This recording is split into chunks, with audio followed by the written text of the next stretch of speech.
Bharatiya Janata party और भूंजा party के लोगों ने 25 से 30 बीच में ही कर दिया नीतीश को फिनिश। नीतीश कुमार जी की सुरक्षा के बारे में राजनीतिक टिप्पणी किया जाना आपको शोभा नहीं देता, क्योंकि आप विपक्ष के नेता किसी ढंग से बन पाए। अपने सुरक्षा के लिए बिहार पुलिस पर्याप्त पुलिस बल दिए हुए है। नीतीश जी के कैबिनेट के ही मंत्री दो तरह की बातें कर रहे हैं। एक तरफ जहां सरवन जी कह रहे हैं कि नीतीश कुमार अभी 6 महीने तक मुख्यमंत्री रह सकते हैं, वहीं मदन सहरी कह रहे हैं कि सम्राट और निशांत की जोड़ी हिट रहेगी।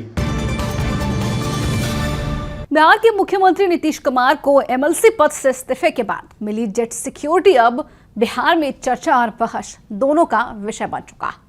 एक तरफ सत्ता पक्ष के तमाम नेता ये दावे कर रहे हैं कि हमने बिहार के मुख्यमंत्री नीतीश कुमार के लिए सुविधा प्रदान की, जब वे मुख्यमंत्री पद से इस्तीफा भी दे देंगे फिर भी उनके पास Z+ सिक्योरिटी रहेगी। तो दूसरी ओर नेता प्रतिपक्ष तेजस्वी यादव के साथ साथ उनके तमाम आरजेडी नेताओं ने तंज कसने की शुरुआत कर दी है। दरअसल तेजस्वी यादव ने बीते दिनों अपने सोशल मीडिया हैंडल पर एक पोस्ट डाला, जिसमें उन्होंने साफ साफ लिखा कि बिहार के मुख्यमंत्री के लिए यह अपमानजनक है कि उनके जाने से पहले ही उन्हें गृह मंत्रालय की तरफ से भूतपूर्व बनाने की पूरी कोशिश चल रही। फिर क्या था, इस पे आरजेडी और जेडीयू आमने सामने आ गई है, दोनों आपस में भिड़ चुकी। एक तरफ एमएलसी नीरज कुमार है जो तेजस्वी यादव को खूब सुना रहे हैं, ये कह रहे हैं कि तेजस्वी यादव को शर्म आनी चाहिए नीतीश कुमार के लिए ऐसे शब्दों का प्रयोग करते हुए। तो दूसरी ओर आपको बता दें कि आरजेडी के नेता हैं वो ये कह रहे हैं कि 25 से 30 और बीच में ही नीतीश फिनिश। हम आपको सब कुछ बताएंगे विस्तार से इस रिपोर्ट में और दोनों नेताओं का बयान सुनाएंगे कि कैसे इस वक्त बिहार की सियासत गरमाई हुई है, पक्ष और विपक्ष दोनों आपस में भिड़ चुके। नमस्कार, मैं हूं शालिनी सिंह और आप देख रहे हैं दर्श न्यूज। बिहार के मुख्यमंत्री नीतीश कुमार के एमएलसी पद से इस्तीफे के बाद से ही अब ये तय माना जा रहा है कि मुख्यमंत्री की विदाई बिहार से कुछ ही दिनों में हो जाएगी। यानी कि अब ये तय हो चुका है कि नीतीश कुमार बिहार की कमान किसी और के हाथों में सौंपकर दिल्ली चले जाएंगे। लेकिन जैसे ही बिहार के मुख्यमंत्री को Z+ सिक्योरिटी दी गई, उसके बाद से ही बिहार में मानो बवाल मच गया। तेजस्वी यादव ने जैसे ही पोस्ट किया तो उनके तमाम आरजेडी के नेता एक के बाद एक इस पर प्रतिक्रिया देने की शुरुआत करने लगे। दरअसल आपको बता दें कि आरजेडी के नेता जो है उन्होंने साफ साफ ये कह दिया है कि सत्ता पक्ष के लोग विधानसभा चुनाव में ये नारे लगाती थी कि 25 से 30 फिर से नीतीश, लेकिन 25 से 30 बीच में ही नीतीश को फिनिश कर दिया गया। जालसाजी हो रही है, साजिश की जा रही है और साजिश के तहत नीतीश कुमार को बिहार से भेजने की पूरी ये जो प्लानिंग है, पूरी साजिश रच ली गई है। तो दूसरी ओर एमएलसी नीरज कुमार तेजस्वी यादव पर ही भड़क गए, साफ कह रहे हैं कि उन्हें शर्म आनी चाहिए। सबसे पहले आप इन दोनों नेताओं का बयान सुनिए। देखिए, सबको पता है कि नीतीश कुमार जी ने अभी मुख्यमंत्री पद से इस्तीफा नहीं दिया है और नीतीश जी के कैबिनेट के ही मंत्री दो तरह की बातें कर रहे हैं। एक तरफ जहां सरवन जी कह रहे हैं कि नीतीश कुमार अभी 6 महीने तक मुख्यमंत्री रह सकते हैं, वहीं मदन सहरी कह रहे हैं कि सम्राट और निशांत की जोड़ी हिट रहेगी। अब कौन सच बोल रहा है, कौन झूठ बोल रहा है और कहां पर इन लोगों की सत्ता की कुंजी है और सत्ता का खेल जो चल रहा है, मुख्यमंत्री बनने और बनाने का जो खेल चल रहा है, ये कहीं ना कहीं बिहार के लोगों के हित में नहीं हो रहा है।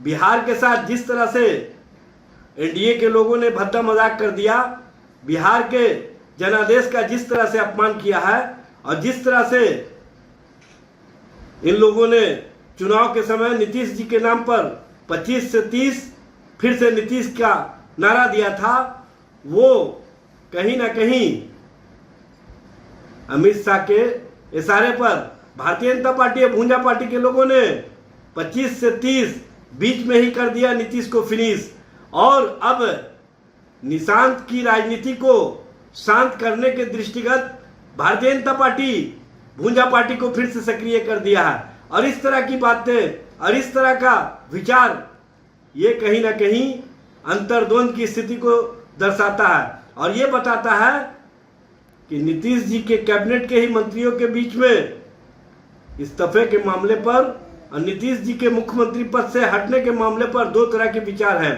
जहां श्रवण कुमार कहते हैं कि 6 महीने तक मुख्यमंत्री नीतीश कुमार ही रहेंगे। वहीं मदन साहनी कह रहे हैं कि सम्राट और निशांत की जोड़ी हिट रहेगी।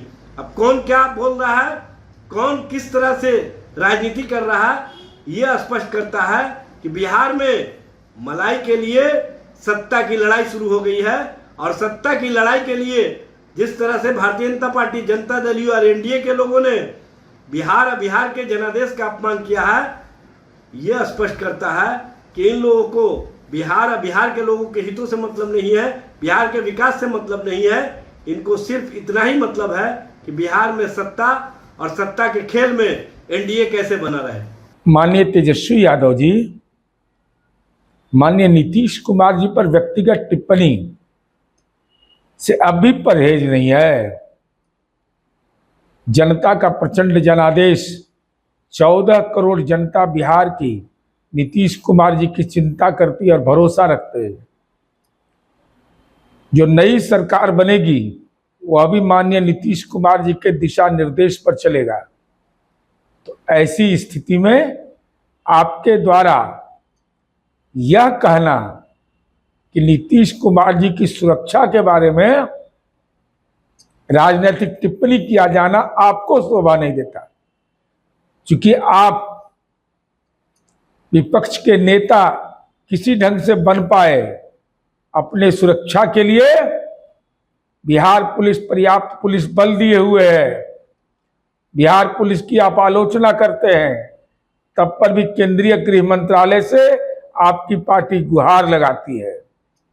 लेकिन माननीय नीतीश कुमार जी राजनीति में बिहार के संदर्भ में मैं हूं ना, ये चरितार्थ हुआ है, होगा, उनके दिशा निर्देश पर ही सरकार चलेगी। तो सुना आपने, अब बिहार का माहौल इस कदर गरमा चुका है कि आए दिन पक्ष और विपक्ष के लोग आपस में टकरा रहे हैं। लेकिन देखना बेहद दिलचस्प होगा कि नीतीश कुमार के राज्यसभा जाने के बाद बिहार के अगले मुख्यमंत्री की कुर्सी पर आखिर कौन बैठता। फिलहाल इस खबर में इतना ही, लेकिन आपकी क्या राय है हमें कमेंट बॉक्स में लिखकर जरूर बताएं। बने रहे हमारे साथ और देखते रहिए दर्श न्यूज।